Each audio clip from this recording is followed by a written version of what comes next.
नमस्कार दोस्तों, आप देख रहे हैं मेरा यूट्यूब चैनल जेडी राजपुर पर।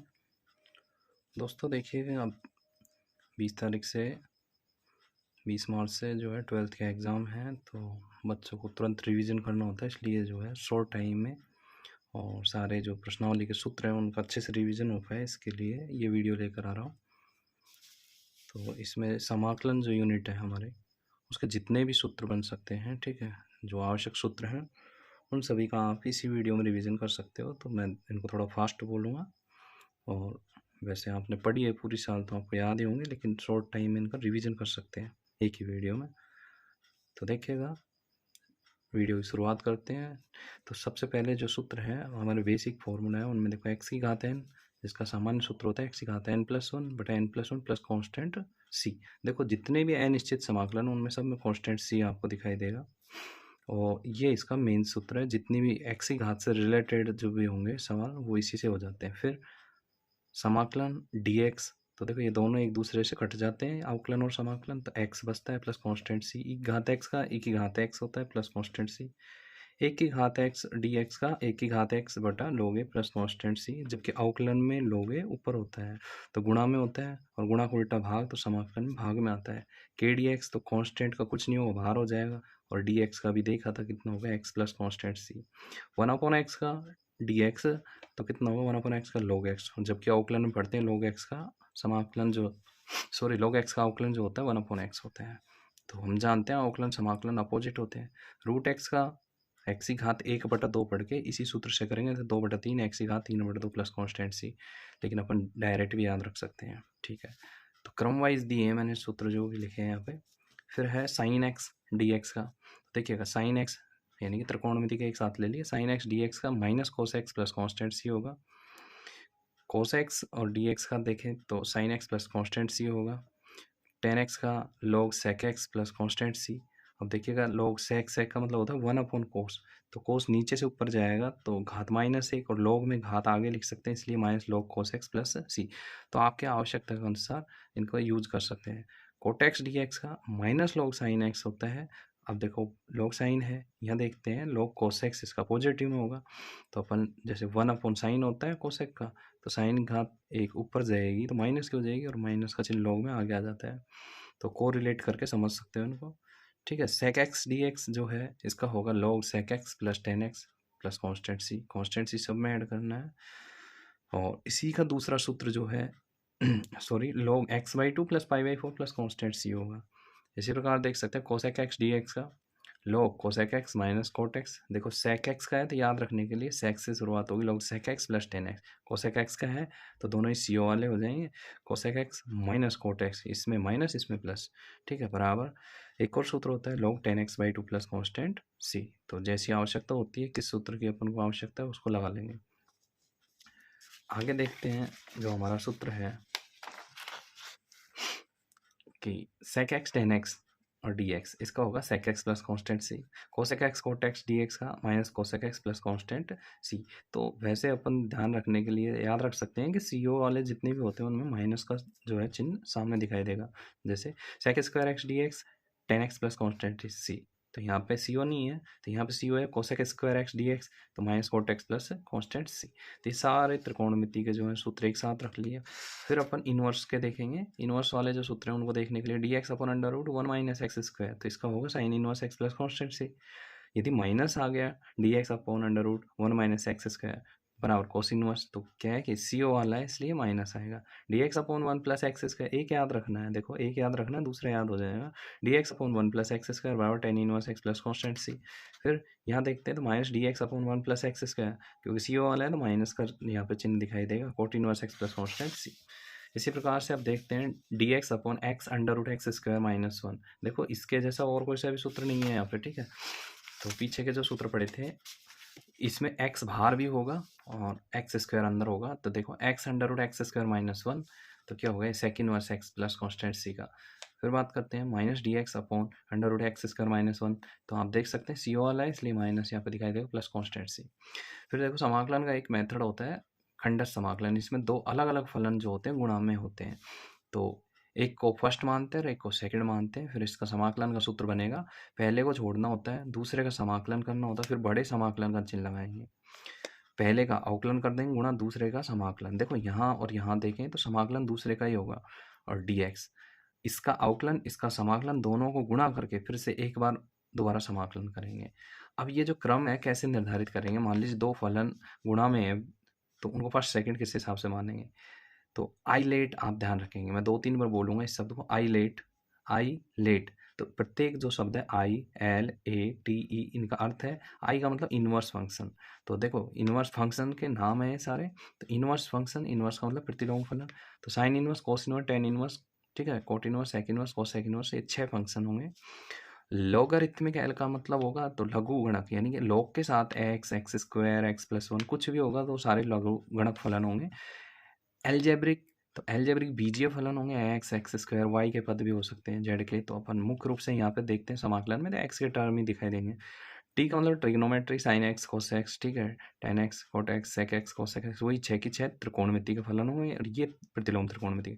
एक्सपोनेंशियल का मतलब होता है चर घातांकीय। एक्सपोनेंशियल का मतलब क्या होता है, चर घातांकीय, नाम से स्पष्ट कर सकते हैं, चर घातांकीय। तो देखिएगा चर घातांकीय में क्या होगा, जो है चर, चर मुख्य रूप से एक्स वाई जेड के रूप में होते हैं, तो चर जो है घात में होगा। तो देखो ई की घात एक्स, दो की घात एक्स, एक, अब जबकि अपन जानते हैं ई दो ए ये सब कांस्टेंट हैं, अचर राशि है, तो ये चर राशि है, तो चर घात में है तो चर घातांकीय। अब इनमें क्रम आपको इसी के हिसाब से सेट करना पड़ेगा। आपको देखना पड़ेगा कि दो फलन गुणा में है तो उनको देखना है कि इनमें से पहला कौन सा है और दूसरा कौन सा होगा। तो आप देखिएगा कि यदि कोई इनवर्स आ रहा है, दो फंक्शन गुणा में है, उनमें यदि इनवर्स आ रहा है तो उसको फर्स्ट मान लेंगे तो दूसरा ऑटोमेटिक सेकंड हो जाएगा। इनवर्स नहीं है, यदि लॉग है, अलजेब्रा है, ट्रिग्नोमेट्री, एक्सपोनेंशियल है, इसके आधार पे ये ध्यान रखें, ये हमेशा लास्ट वाला होगा, ई घात एक्स, दो घात एक्स वाला। ठीक है, अब नेक्स्ट देखिएगा, अब तक 24 सूत्र हो गए, 25वां जो सूत्र है उसको देखते हैं। तो ये एक सेम टाइप रखा है, d x upon x square minus ए स्क्वायर। कैसा है, इसमें रूट नहीं है नीचे के टर्म्स में, एक्स स्क्वायर माइनस ए स्क्वायर है, तो 1/2 ए लॉग एक्स माइनस ए बटा एक्स प्लस ए। यदि डी एक्स अपॉन ए स्क्वायर माइनस एक्स स्क्वायर, देखो यहाँ एक्स स्क्वायर यानी चर आगे है, कांस्टेंट पीछे है, आपके कांस्टेंट आगे है और चर पीछे है, तो ए स्क्वायर माइनस एक्स स्क्वायर होगा। तो यूँ कहीं उठा के देखिएगा 1/2 तो दोनों में सेम होगा, लोग भी सेम होगा, मापांक भी सेम होगा, लेकिन यहाँ एक्स माइनस ए था, यहाँ ए प्लस एक्स, ए minus x plus constant c. तो ये ध्यान रखना, दोनों को एक दूसरे से तुलना करते हुए। 27वां जो सूत्र है d x upon x square plus a square, तो ये होगा 1/8 tan inverse x upon a और प्लस कॉन्स्टेंट सी।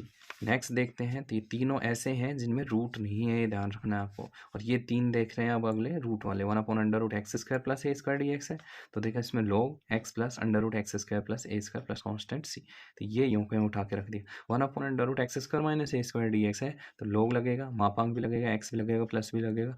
यहाँ x square plus a square था, यहाँ एक्स स्क्वायर माइनस ए स्क्वायर है, यूँ कहीं रख दिया प्लस कॉन्स्टेंट सी। 1/√a square minus x square, दोनों में देखिए चर आगे था, यहाँ चर नहीं, अचर आगे है डी एक्स, तो इसका स्पेशली होगा साइन इनवर्स एक्स अपॉन ए प्लस कॉन्स्टेंट सी। नेक्स्ट देखते हैं इसी पन्ने में पीछे की तरफ बाकी के सूत्र। तो देखिएगा वो थे 1 के रूप में, अब ये डायरेक्ट रूट में √x square plus a square D x, ठीक है। तो देखिएगा x/2 √x square plus a square by 2 log x plus √x square plus a square plus constant c. तो देखो जैसा था उसको यहाँ पे उठा के रखा।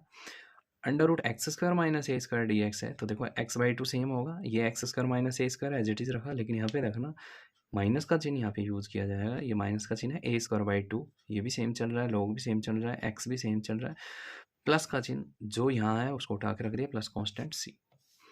लेकिन ये जो 33 है इसको देखना है a square minus x square, तो देखिए दोनों में चर आगे था, फिर से यहाँ पे अचर आगे है, तो कुछ परिवर्तन मिलेगा, डी एक्स x/2 सेम है, जैसा यहाँ ब्रैकेट है वैसा ही रख दिया, प्लस का चिन्ह रखा है यहाँ पे, है ध्यान रखना है, a square by 2 sine inverse x upon a. तो हमने अभी देखा था कि ए स्क्वायर यानी अचर आगे होगा तो साइन इनवर्स आपको दिखाई देगा, तो साइन इनवर्स एक्स अपॉन ए प्लस कॉन्स्टेंट सी। तो 33 सूत्र जो है इस प्रकार के हुए।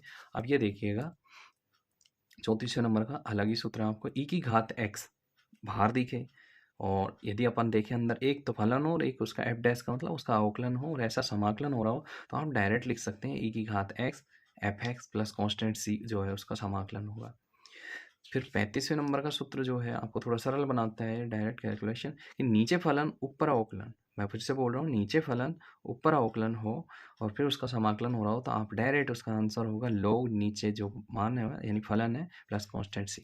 लेकिन यही कंडीशन रूट में फलन हो ऊपर उसी का अवकलन हो, क्या हो, अंडर रूट में नीचे फलन हो ऊपर अवकलन हो तो उसका समाकलन होगा, ये निरस्त कर रखा है मैंने, तो ये होगा 2 अंडर रूट एफ एक्स यानी 2 रूट फलन प्लस कांस्टेंट सी। नेक्स्ट देखिएगा, परिमेय फलन जो आते हैं हमारे उनमें आंशिक भिन्न बनाई जाती है। आंशिक भिन्न किस तरीके से बनाई जाएगी, यदि जो भी आपके बहुपद है नीचे यदि उसके आंशिक टुकड़े जो हैं गुणनखंड हैं बन रहे हैं या बन सकते हैं तो ही आंशिक भिन्न विधि लगती है, ठीक है। और आंशिक भिन्न जो है 2 तरीके की होती है, एक तो उचित होती है और एक अनुचित होती है। कौन कौन सी होती है, एक उचित होती है एक अनुचित होती है।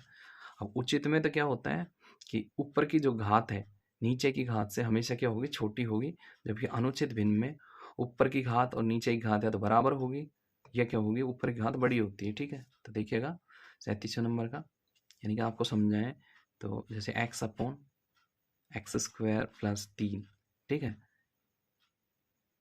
एक्स स्क्वायर माइनस 3 लिख दिया, ठीक है। तो ये जो इस टाइप का ऊपर चर की घात 1 है या 2 है तो ऊपर की घात छोटी है तो उचित में काउंट होगी। लेकिन अनुचित में जैसे एक्स अपॉन एक्स प्लस 3, एक तो बराबर घात आ गई दोनों में एक एक, ये भी अनुचित है। एक एक्स स्क्वायर अपॉन जैसे एक्स प्लस 3, ऊपर की घात बड़ी होगी तो ये अनुचित है। तो देखिएगा यहाँ पे 37 number p x plus q x plus a x plus b d x, यदि इस टाइप का है यानी कि नीचे जो गुणनखंड है उसमें चर की घात एक एक है तो देखिएगा एक एक कॉन्स्टेंट, पहले ब्रैकेट के लिए एक कॉन्स्टेंट, दूसरे ब्रैकेट के लिए अलग से एक कांस्टेंट लगाएंगे और समाकलन कर देंगे अलग अलग।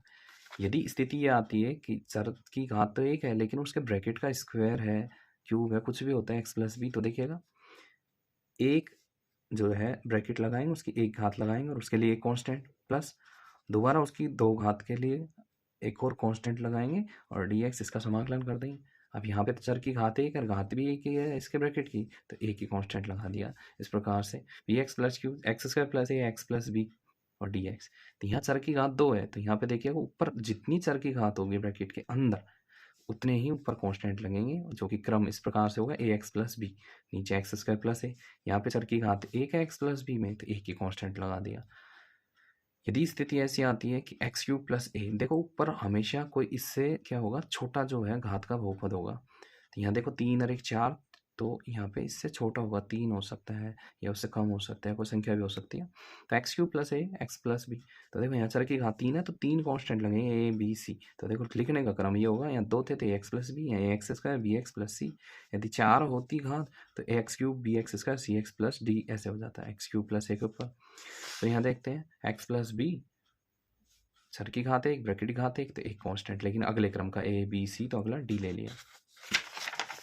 लेकिन ये स्थिति हो जाती है कि आंशिक भिन्न नहीं बने। एक तो आंशिक भिन्न तो कब बनेगी, जब नीचे ऐसे गुणनखंड वगैरह होंगे, अंश बटा हर के रूप में लिखी होती है जो परिमेय भिन्न होती है, तो ऊपर जो अंश का मान एक बहुपद में हो, ठीक है, और अंश का मान एक संख्या न हो, उस कंडीशन में फिर अपन ये लगाएंगे, और टुकड़े भी नहीं हो रहे तो उस स्थिति में ये लगाएंगे अपन कि a x square plus b x plus c जो है उसको इस प्रकार से तोड़ देंगे। ए नीचे तो ये यूँ के दोनों पदों में ये नीचे जो कि राशि है उसको यूँ के रख देंगे, यानी हर का मान दोनों में सेम होगा, लेकिन यहाँ d upon d x a x square plus b x plus c, यानी कि इसको जमा देंगे, इसका ही अवकलन कर देंगे, प्लस इसमें केवल बी कांस्टेंट लगेगा और इसको यूँ के लिख देंगे।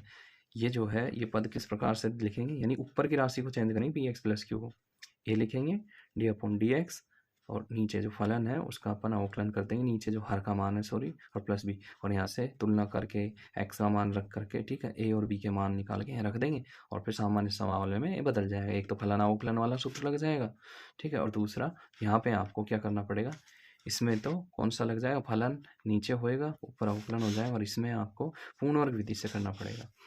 42वां जो सूत्र है उसको देख रहे हैं हम, तो देखिएगा ये निश्चित समाकलनों के लिए ए से भी लिमिट हो एफ एक्स डी एक्स हो, तो उस कंडीशन में फलन का जो समाकलन है कैपिटल एफ एक्स, यहाँ स्मॉल है ये तो फलन ही है, मान लीजिए इसका समाकलन करेंगे कैपिटल एफ मान लिया, अब उसमें लिमिट रख देंगे ए से भी, और रखने का तरीका क्या है, पहले फलन में ऊपर की लिमिट रखेंगे और नीचे की लिमिट रख करके उसको घटा देंगे। फिर गुणधर्मों की बात करते हैं, तो देखिएगा लास्ट में हम निश्चित समाकलन जब पढ़ रहे हैं तो कुछ सवालों को डायरेक्ट करते हैं गुणधर्मों के माध्यम से, तो 7 गुणधर्म होते हैं मुख्य रूप से। और तो देखिएगा ए से B F X D X हो, उसी को हम ऐसे भी लिख सकते हैं ए से B F T D T, यानी इसका कहने का तात्पर्य ये गुणधर्म इसको कह रहा है कि जब आप किसी फलन है उसमें प्रतिस्थापन विधि लगा देते हैं, कौन सी विधि लगा देते हैं, प्रतिस्थापन विधि, और साथ में उन्हीं की लिमिट चेंज कर देते हैं, या एक्स के रूप में या टी के रूप में समाकलन, तो ये लिमिट जो है टी के रूप में कन्वर्ट कर देते हैं, दोनों के मानों में कोई बदलाव नहीं आता। दूसरी जो प्रॉपर्टी है ए से B F X D x, तो माइनस लिखा जा सकता है बी से A F X D X, यानी इसका कहने का मतलब है कि यदि ए से बी लिमिट को हम बी से ए यानी कि लिमिट पलट देते हैं, परिवर्तित कर देते हैं, उल्टी कर देते हैं, तो बस एक ही चीज़ का फर्क पड़ता है, मान दोनों सेम रहेंगे, बस माइनस का चिन्ह आ जाता है। तीसरी प्रॉपर्टी ए से B F X D X तब लगती है जब ये जो फलन है आपका टूटता है, ए से बी जो है लिमिट, उसमें कोई एक पॉइंट आ सकता है, 2 पॉइंट आ सकता है, यदि टूटता है तो उस स्थिति में आप क्या करेंगे, तीसरी प्रॉपर्टी लगाएंगे। तो जैसे ए से सी लिमिट हो जाएगी, सी से बी, तो ए से सी से B F X D X, यानी कि तोड़ करके इस प्रकार समाकलन कर सकते हैं। और ये समाकलन मापांक फलन है, ठीक है, महत्तम पूर्णांक फलन है, और ये जो चिन्ह फलन होते हैं, ठीक है, ऐसा होगा इफ़ ऐसा हो, ऐसा होगा इफ़ ऐसा हो, ठीक है, तो उस कंडीशन में लगेंगे। प्रॉपर्टी नंबर 4 जो है ए से B F X D x, तो देखिएगा ये महत्वपूर्ण प्रॉपर्टी है। देखिएगा जो 12वीं क्लास के स्टूडेंट हैं उनके लिए सबसे महत्वपूर्ण प्रॉपर्टी नंबर 4 है, ए से B F X D X, ये सबसे ज़्यादा काम आती है। तो इसमें क्या करते हैं, ए से बी लिमिट तो सेम ही रहती है, बस क्या करते हैं एफ ए प्लस बी, यानी दोनों लिमिटों को जोड़ करके और एक्स को घटा दिया जाता है डी एक्स। तो इससे सबसे ज़्यादा सवाल होते हैं, बस यही ध्यान रखना, जिन भी सवालों में गुणधर्म के जो सवाल हैं जिनमें लिमिट भिन्न भिन्न है, अलग अलग है, उनमें ये प्रॉपर्टी लगेगी। तो मैक्सिमम प्रॉपर्टी ये ही लगती है, ठीक है। प्रॉपर्टी नंबर 5 है, जीरो से यदि एन ए टाइप का समाकलन दे रखा हो एफ एक्स डी एक्स, तो उसको लिखा जा सकता है एन इंटू जीरो से A F X D X. ये केवल कब प्रयुक्त होता है, जो आवर्ती फलन है, जैसे साइन है, साइन का समाकलन करूंगा, कोस आएगा, फिर कोस का करूंगा, साइन आएगा, फिर साइन का करूंगा, कोस साइन चलता जाएगा। तो जो आवर्ती फलन है उनके लिए इसका प्रयोग करते हैं। प्रॉपर्टी नंबर 6 ये भी जो है सबसे महत्वपूर्ण प्रॉपर्टी है। यदि अपन बात करें 12th क्लास में प्रॉपर्टी से सवाल जो रिलेटेड है, सबसे ज़्यादा प्रॉपर्टी नंबर 4 और प्रॉपर्टी नंबर 6, इसमें समीकरण 1 और 2 देकर जोड़ करके करते हैं, ठीक है। और प्रॉपर्टी नंबर 6 जो है माइनस ए से प्लस ए, यानी कि देखो विशिष्ट पहचान, अलग अलग लिमिट है तो चौथी प्रॉपर्टी, और यदि दोनों लिमिट सेम है, एक में माइनस का चिन्ह एक में प्लस का चिन्ह, तो एफ एक्स डी एक्स दे रखो, तो आप कैसे करेंगे, 2 इंटू जीरो से एफ एक्स डी एक्स, लेकिन ये कब करेंगे, जांच करेंगे जो फलन है आपका उसमें आप एक्स के स्थान पर माइनस एक्स प्रयुक्त करेंगे और देखेंगे यदि प्लस का एफ एक्स आ जाता है यानी सम फलन आ जाता है, तो उस स्थिति में आप ये वाला प्रयोग करेंगे, यानी इस समाकलन का मान लिख देंगे 2 इंटू जीरो से एफ एक्स डी एक्स और फिर समाकलन कर लेंगे। जीरो होगा कब होगा, यदि आपने क्या करा, फलन जो है उसमें एक्स की जगह माइनस एक्स प्रयुक्त करा और जो भी आपके चिन्ह परिपाटी है जो भी है उसका प्रयोग करेंगे सामान्य गणित का। और यदि उसका मान कैसा आ जाता है, माइनस का एफ एक्स आ जाता है, कैसा आ जाता है, माइनस के एफ एक्स प्राप्त होता है, यानी इस स्थिति को बोलेंगे विषम, और विषम होने पर हमेशा जीरो होगा। सेम देखिएगा प्रॉपर्टी नंबर 7 है, तो यहाँ पे अंतर ये होता है कि जीरो से 2a होता है एफ एक्स डी एक्स, तो ये तो देखो जीरो से n होता है, ये आवर्ती फलनों के लिए प्रयुक्त होता है, ये सामान्यतः देखो इसको जाँच करके फिर यूज किया जाता है। तो इसमें 2 इंटू जीरो से एफ एक्स डी एक्स होगा, वो कब होगा, यदि आप जो फलन है उसमें एफ 2a माइनस एक्स, यानी कि यहाँ जो भी लिमिट होती है उसको रखेंगे, माइनस करेंगे उसमें एक्स, और यदि अपन चेक करते हैं यदि प्लस का एफ एक्स यानी सम फलन आता है, तो आप उसका समाकलन यानी इस स्थिति का समाकलन 2 इंटू जीरो से एफ एक्स डी एक्स हो जाएगा। और यदि एफ 2a माइनस एक्स बराबर माइनस एफ एक्स यानी विषम आ गया, उस स्थिति में उसका मान कितना होगा, जीरो। तो देखिएगा दोस्तों और स्टूडेंट्स, आप सब देखना कि ये आप शॉर्ट टाइम में इसका रिवीजन कर सकते हैं, तो इसको मैं पीडीएफ के रूप में प्रयुक्त करा दूंगा, यहाँ पे उपलब्ध भी करा देंगे, और आप इनका बार बार रिवीजन करें। और देखिएगा आप सवाल तो तभी कर पाएंगे जब आपको सूत्र याद होंगे, तो पहले इन सूत्रों को ठीक से देख लेना। थैंक यू, धन्यवाद।